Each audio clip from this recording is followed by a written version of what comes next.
I have a reader question here from Kenneth Antigua, who asks, would it be safe to assume that these interviews during the Knicks head coaching search are not just head coach or bust, that some may be asked to take a different coaching position?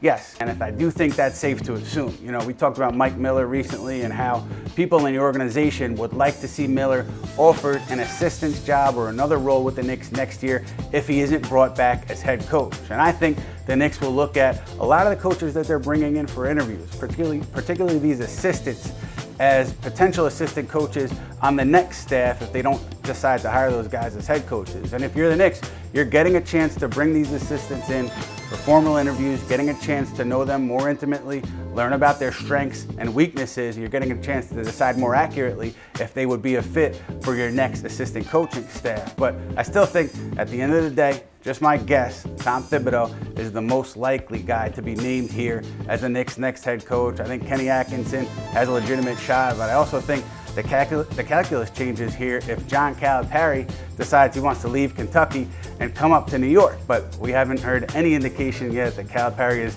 seriously considering that scenario. So nonetheless, the Knicks head coaching search I think is going to stretch into July, but I do think that they want to get it wrapped up before the NBA restarts everything down in Orlando in late July.